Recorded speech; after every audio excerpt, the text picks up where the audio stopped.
Hi guys, this is Raju Rahman from Tectonic, and today what I want to talk about, or basically what I want to do, is give you an update on the battery life with the Xiaomi Mi Mix 3.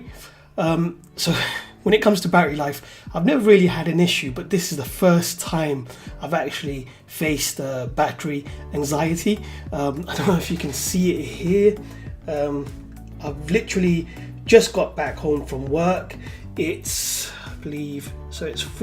about 4:55 and I've got 6% of battery life left. So basically, when I normally take my phone off the charger at 6:45. That's when I leave my house. By the time I got to work, so I got to work about 7:30. And what I noticed, my battery had already dropped by 20% within that time. And what I normally do around that time is, I tend to use Spotify, so I'm streaming music during my tube journey. I'm also sort of browsing the news on this Google Newsstand application, so I'm not really doing a lot. And it doesn't take me a long time to get to work. It's about 30 minutes on the train from Paddington to Canary Wharf. So basically that's fine. I hit 20% and I thought, for the sake of this test, I'm not going to charge the phone because I've got a wireless charger at work, so I can just place that on there and it'll charge it. But I thought, let me try and see what happens here. So about midway through my lunch break, so this was about, let's say 12:45 p.m. My battery's already dropped even further. So wait, what was the time exactly? Yeah, it was exactly 12:43 and the battery percentage had dropped to 43%. Now that's significant for me, and it's a bit worrying in this case. It's already showing me the sign that the battery is low and it's at 5%. So yeah, it hit 43%, midway through my lunch. And then again, by the time I finished work, so I finished work at 4:10, and at that time the phone had reached 17%. So I'm really getting worried here.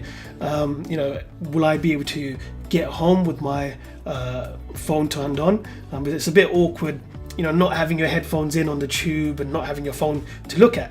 While I'm on the train, it's about 4:30. I'm sort of midway through my journey back home to Paddington, and my battery's at 10%.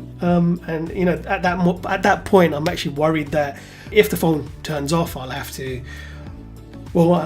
just look at the adverts on the tube, because that's what you normally do, right? You want to try and avoid that accidental eye contact. So I was worried, okay, do you know what? I might make accidental eye contact with someone, and then I might actually have a conversation with a complete stranger, which obviously we don't want to do. I did manage to make it home, but like you saw, I've literally got into my house and I started this video, and I'm at 5% at 4:56. That's after taking the phone off the charger at 6:45 a.m. this morning. I don't really do, well, in this case today, I've not really done much with the phone. It's a working day, so you're not really, everyone's at work, no one's sending messages.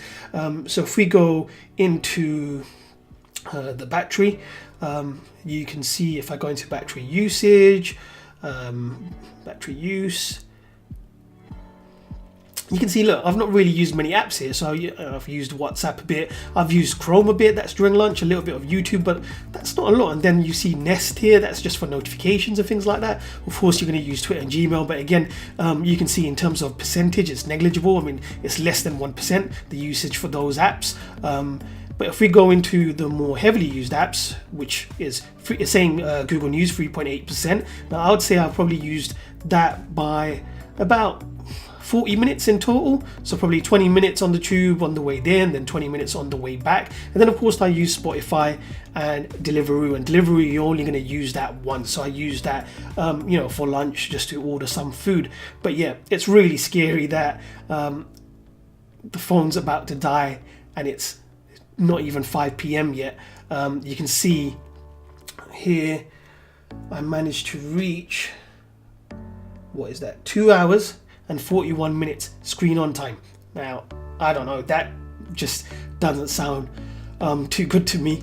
I know when I bought this phone, I would have to make some compromises, and that's one of the compromises, that you've got this slide out screen.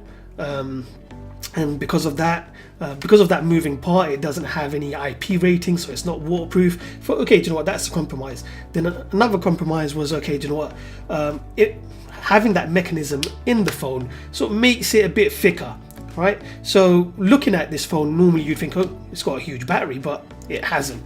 But again, I thought maybe, you know, from what I've seen in other videos, apparently the software's been really optimized, so the battery should last you through the whole day. No, that's clearly not the case here. The battery didn't last me through the whole day. I've got 4% left now.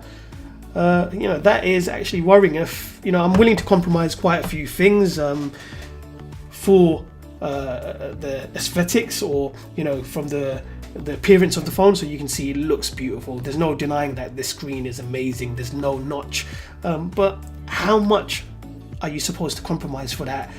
For me, I'm not sure if I'm willing to compromise on battery life for, you know, this notchless, borderless, or sorry, bezel-less feature. I don't know. What do you guys think? Is that something you're willing to compromise? Are you willing to compromise on the battery for something that looks, you know, really great? Let me know in the comments below. This has been Raju Rahman from Tectonic. Thanks for watching. If you enjoyed this video and it helped you, please subscribe and like. That would really help me out. And don't forget to check out these other videos too.